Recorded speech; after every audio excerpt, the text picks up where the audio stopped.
그러면 이렇게 되면 한미일이 밀착을 해서 그 미국이 원하고 또 네, 일본이 원하는 부분들 거기에 이제 우리가 보조를 맞춰준 그런 모양새가 됐는데 네, 아까 국익은 안 보인다고 하셨고요. 네, 그럼 우리가 맞닥뜨리게 될 네. 위기라고 할까요? 그 잃어버리는 것들 음, 이거 좀 어떻게 좀 예측해 볼 수가 있을까요? 뭐 지금 국익과 좀 반대로 볼 수 네. 있는 그런 부분일 텐데. 또 좋은 지적이십니다. 네. 좋은 지적이신데 일단 저는 우리 그 좀 추상적인 건데 그것 먼저 또 추상적이다. 네네. 말씀드리자면은 우리 국민들의 어떤 자존심이라든가 자존심 문제. 국민들의 자긍심 네. 이런 것들에 심각한 손상이 오고 있다는 생각이 듭니다. 음, 우리 국민들이 그동안에 아주 견결히 지켜왔던 것들이 있습니다. 네. 일본하고는 일본의 어떤 과거사에 대한 일본의 잘못된 행위에 대해서는 일본의 반성을 우리가 받아내면서 동시에 또 우리가 어떤 일본이 우리 이웃 국가로서 함께 미래를 또 만들어 나가자는 이런 것들을 우리 국민들은 견결히 지켜왔습니다. 그런데 그게 지금 이제 무너져 버렸다는 것이죠. 이게 저는 우리가 가지는 눈에 보이지 않는 걸 수도 있습니다만 가장 큰 손실이라고 생각합니다. 네. 특히 이제 지금 마치 이제 저는 이런 것 같아요. 일본에게 일본 너 하고 싶은 것은 다 해. 어허. 뭐 이렇게 우리가 지금 자락을 깔아주고 있다고 생각합니다. 심지어 이제 우리가 앞장서 가지고 네. 일본을 대신해서 일본의 마치 대변인 같은 역할을 하지 않습니까? 예를 들면 뭐 강도 중형 문제에 대해서도 대부분 판결인데도 불구하고 그렇죠. 우리가 대신 돈을 내주겠다 이렇게 지금 하고 있는 거고. 한미일 정상회담 공탁 얘기까지 하더라고요. 그러니까요. 근데 이게 공탁이 법원에서 계속 제동에 걸리고 있는 거 아닙니까? 법원에서 제동에 걸리고 있는데 네. 계속 항소를 하고 이렇게 하는 것도 우리가 하여튼지간 일본을 대신해서 그런 어떤 변제를 해주겠다는 것들은 우리가 일본의 대변인 역할을 지금 하고 있다는 겁니다. 이런 점들이 저는 우리 국민들의 어떤 그동안에 견결히 지켜왔던 네. 자긍심들이 무너지는 것이고 자긍심. 일제의 그 피해자들이 네. 그동안에 얼마나 어렵게 살면서도 지켜왔던 거 있지 않습니까? 일본의 그것들의 사죄를 그렇죠. 바란다. 돈을 원하는 게 아니다. 이런 얘기를 예. 했었죠. 근데 그거에 대해서 얼마나 우리가 소중하게 지켜야 될 것들인데 거기에 네. 대해서 지금 균열을 일으키고 있는 거라고 생각해요. 이게 이제 눈에 보이지 않지만 저는 가장 큰 손실이라고 생각합니다. 그리고 이제 정말 또 우리 중요한 손실은 이제 다가오는 군사적 위기라고 생각합니다. 네. 군사적 위기. 네. 한미일이 뭉치면은 오히려 더 튼튼해지고 또 좋아지는 거 아닙니까? 그게 윤석열 대통령 생각인 네. 거죠. 왜 박종훈 기자님은 설마 윤석열 대통령이 말했던 것을 진심으로 말하는 건 아니고 네. 이 진행을 하기 위해서 네. 제 마음을 한번 떠보려고 이렇게 말씀하신 거죠. 이런 의견이 있다라는 걸 그런 말씀드리고 거죠. 네. 김장수 처장님의 의견을 듣고 싶습니다. 예. 네. 그 이제 안보 딜레마라는 게 있습니다. 안보 딜레마. 예. 언젠가도 말씀드렸던 적 예. 있을 것 같은데, 그러니까 우리가 보통 이제 어떤 합리적 충분성이라는 게 있습니다. 그 합리적 충분성이라는 것은 방어하기에는 충분한데 그런데 이제 공격하기에는 네. 또 충분하지 않는 이런 것들이 우리가 군사력의 수준을 정할 수 있는 네. 합리적 충분성이라고 말할 수 있습니다. 근데 그 합리적 충분성을 넘어서면은 그러면 이제 상대방에게 불안감을 심어주는 거죠. 그런 예를 들어서 북한이 지금 핵실험을 하고 막 미사일 발사를 한다. 그러면은 우리가 그거에 대해서 이거 대응하기 위해서 군사력을 강화시키잖아요. 그렇죠. 그러면 또 마찬가지로 또 그것이 북한한테는 또 자극이 돼서. 되죠. 북한이 또 군사력을 강화합니다. 근데 그게 또 우리는 또 그러면 또 군사력을 또, 강화하는 거죠. 그러니까 군사력을 강화하는 것이 일차적으로는 네. 나의 안전을 위해서, 나의 안보를 위해서 군사력을 강화하는 게 됩니다. 그런데 군사력 강화하는 것이 합리적 충분성을 넘어서게 된다면은, 네. 그러면 그게 오히려 상대방을 자극해가지고 상대방이 군사력을 강화해서, 그래서 그게 결과적으로 나를 또 위험하게 만든다는 거죠.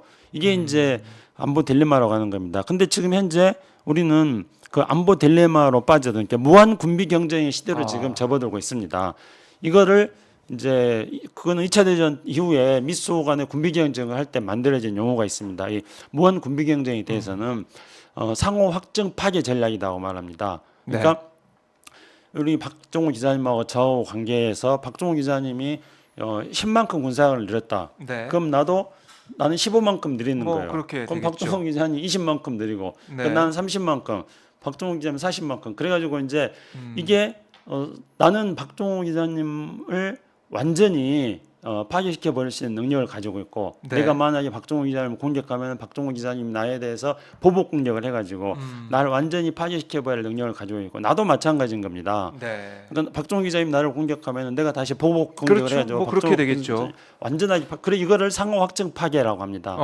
예, 이제 그거를 Mutual Assured Destruction 그렇게 해가지고 매드라 그럽니다. 약자 매드. 그럼 매드가 뭡니까? 미쳤다는 겁니다. 그렇죠. 예, 그러니까 이 상호 확증 파괴 전략이라는 것은 그럼 미친 전략이다. 저는 그렇게 생각합니다. 한반도를 더 이제 군비 경쟁의 가축장으로 만들 수밖에 없는 네. 한미일 정상회의 결과다. 한미 정상회담에서 지금 계속적으로 네. 한미일 간에 사실상 지금 군사 동맹으로 가고 있거든요. 그러니까 이게 군사 동맹으로 가고 있는 거는 우리 정부에서는 지금 현재 군사 동맹이 아니다. 한미일 삼각 협력 관계다고 말하고 있습니다. 예, 근데 이제 언론이라든가 전문가들은 이제 준 군사 동맹이다. 내용을 보면 네. 동맹 같으니까요. 네. 또는 뭐 유사 동맹이다 이렇게 네. 말합니다. 근데 저는 신동맹이라고 말하고 있습니다. 신동맹. 신동맹이란 건 뭐냐면은 전통적 군사 동맹이 가지고 있는 요소에다가 추가해가지고 21세기에 새로운 어떤 안보 환경에 맞는 진화된 동맹 요소들이 결합된 겁니다. 그러니까 전통적 동맹 요소와 네. 진화된 동맹 요소. 어떤 게 있을까요? 일단 전통적 동맹 요소라는 것은 한미 동맹과 군사적. 네.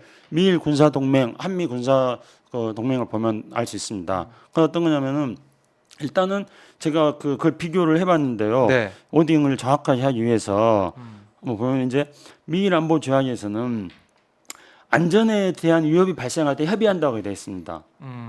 그런데 한미 상호 방위 조약에서는 네. 외부 무력 공격에 의한 위협 시 협의한다고 되어 있습니다. 그리고 이번에 이제 한미일 3자가 했던 협의에 대한 공약에 보면은 위협에 대한 대응을 조율하기 위해서 3자가 신속하게 협의한다고 되어 있습니다.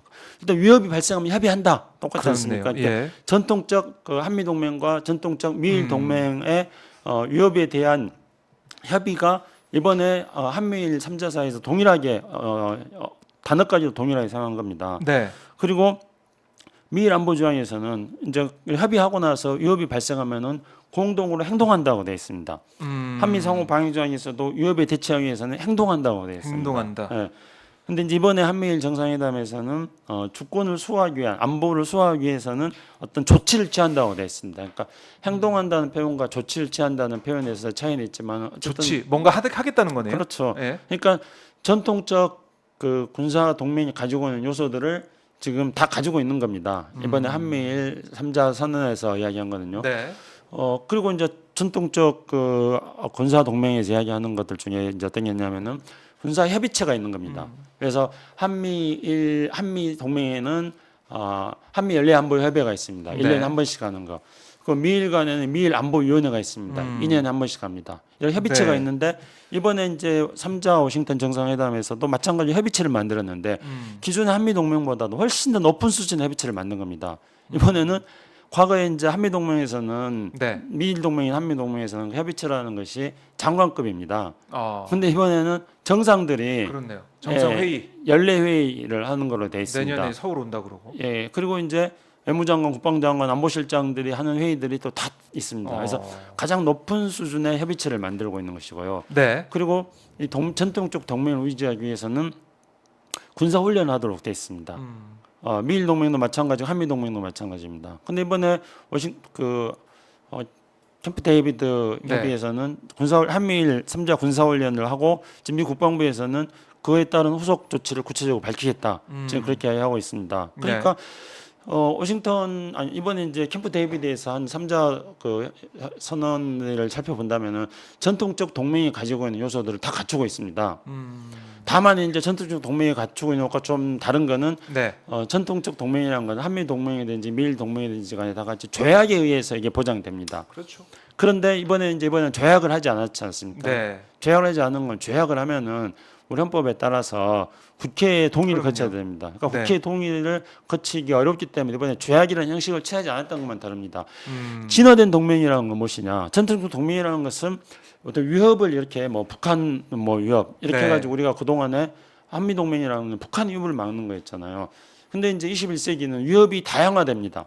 그렇기 때문에 위협의 범위를 굉장히 넓힙니다. 이게 이제 어떤 진화된 동맹이거든요. 네. 그렇기 때문에 지금 현재 우리는 북한의 위협이라는 북한의 핵 미사일로부터 우리 안보를 어떻게 지킬 것인가 하는 우리의 국익과 이걸 실현하기 위한 안보 전략에서 벗어나서 굉장히 넓어져 버리는 겁니다. 그래서 뭐 대만과 중국과의 관계에도 끼어들어야 되는 것이고 우리는 지금 우크라이나 뭐 네. 러시아 뭐 전 세계의 나토 국가에 이르기까지 전 세계까지 우리의 활동 범위가 지금 넓어지는 네. 그러니까 한미일 3자 그 동맹이 지구촌의 방위대가 되는 수준으로 지금 확대되고 있는 것입니다. 그러니까 이거에 대해서는 국민의힘은 김기현 대표도 그랬어요. 국제사회 룰 테이커가 아니라 룰 메이커로 우뚝 섰다. 그러니까 국제사회에서 어떻게 보면 종속적인 역할을 하다가 네. 이제 자주적인 네. 룰 메이커가 됐다라는 자평도 하던데. 그 심지어 미국에서도 미국 같이 어떤 초강대 국가의 지위를 누리고 있을 때도 미국에서도 끊임없이 논란이 있었습니다. 미국이 언제까지 세계 경찰 국가 역할을 할 것인가? 네. 미국이 지나치게 모든 세계의 영역에 경찰 역할 하면서 여기저기 분쟁에 네, 개입해가지고. 그럼 하지 말자. 아하. 아까 이런 그런 미국 내부에 있어서의 네. 미국이 초강대국 지위를 유지할 때까지도 그런 내부 논란들이 계속 있었습니다. 그런데 우리가 지금 대한민국이 평화 국가로서 K-컬처를 가지고 세계인들이 대한민국의 브랜드에 대해서 세계인들이 다 매력을 느끼고 그렇죠. 좋아하고 네. 한국을 찾아오고 싶고 네. 대한민국이 매력 국가가 되고 있는데 대한민국이 뭐 세계 분쟁 지역에 막 다 개입하는 이런 식으로 솔직히 말해서 오지랖이 우리의 역량에 맞지 않게 네. 너무 오지랖을 넓히고 있는 것입니다. 이런 것들을 뭐라 그러냐면은 옛날 말로 뱁새가 황새 그렇죠. 쫓아가다가 가리죠. 가랑이 찢긴단 네. 말 있지 않습니까? 대한민국이 추구해야 될 국가 목표가 있고 대한민국의 국격이 있는 겁니다. 우리 국격에 맞지 않고 우리 국가 역량에 맞지 않는 지금 무리한 네. 그런 지금 대외 팽창을 하려고 하고 있는 것이죠. 이렇게 되다 보니까 그러니까 우리는 가치 외교를 하고 네. 국제적으로 연대를 하기 위해서 노력한다라고 하고 있지만 그게 국민들이 얼마나 동의하면서 지지할지도 모르겠고 또 구체적으로 보면은 중국의 반발 뭐 지금 가시화되고 있는데 물론 옛날에 이제 사드 배치 때처럼 한한령이 있겠느냐 없겠느냐 그러니까 그렇게 뭐 명시적으로 없을 거다라고 얘기는 하고 있는데 과연 중국의 보복이나 경제적인 어떤 조치 없이 그냥 이렇게 넘어갈 수가 있겠느냐 이런 우려도 있어요. 사드 배치 때 중국이 취했던 한한령에 대해서는 아마 중국 내에서도 조금 과했다. 그리고 또 그걸 통해서 중국이 이익보다는 손실이 더 많았다. 오히려 중국에 손해가 있었다. 네, 이런 평가가 있는 걸로 알고 있습니다. 네. 왜냐하면은 아무리 이제 중국의 청년들이 막 애국주의로 막 무장해가지고 뭐 중국이 최고다, 모르시고 말하면 국뽕, 네. 뭐 이렇게 하고 또 뭐 그런 것들을 장려하는 영화도 만들고 중국 당국이 그렇게 하고 있습니다.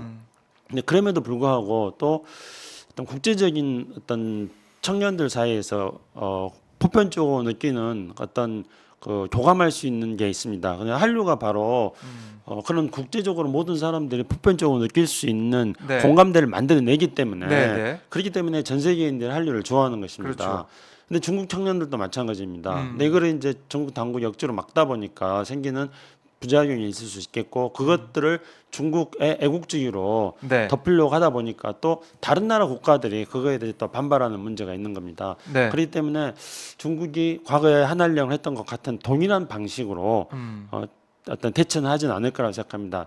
오히려 이제 어찌 본다면은 한한령이라는 게 중국의 소프트 대응이었단다면은 그것과는 조금 다른 차원에서 조금 더 지속적인 그 하드 대응을 하지 않을까 그런 생각이 듭니다. 근데 물론 이제 변수는 지금 계속 언론에서 보도하고 있습니다만은 중국 경제 자체가 또 부동산 뭐 그렇죠. 기업들의 위기가 이제 금융위기로 가고 있고 이런 상황이 어떻게까지 확장될지 아직은 알 수가 없습니다. 그래서 이런 문제들이 또 중국의 어떤 조치를 취하는데 어떤 변수로 작용할 수 있다고 생각합니다. 그럼에도 불구하고 한미일이 사실상 그러니까 제가 표현하기에는 한미일 군사 신동맹을 체결했고 한미일 군사 신동맹의 위협은 1차적으로는 중국을 지금 상정하고 있는 겁니다. 그러니까 이런 상황에서 무시가 됐죠? 중국이 아무리 미국이 상무장관에 가가지고 또 네. 뭐 다독거리고 무마시킨다 하더라도 그래서 미국은 중국과 미국의 대결을 한반도 일대로 국한시키고 싶어 하겠지만은 중국은 절대로 또 그렇게 대응은 하진 않을 거라 생각합니다. 그런데 네.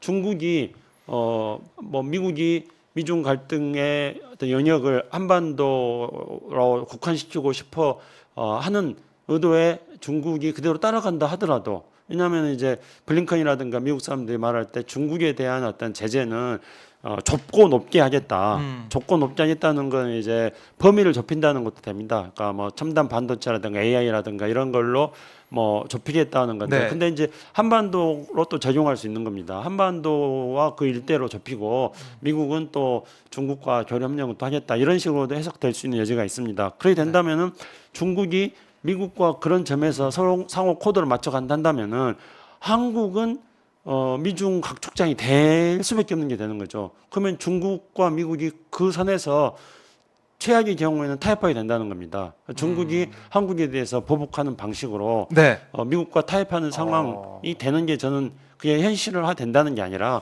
최악의 상황으로는 그런 상황으로까지 우리가 내몰릴 수 있다는 것입니다.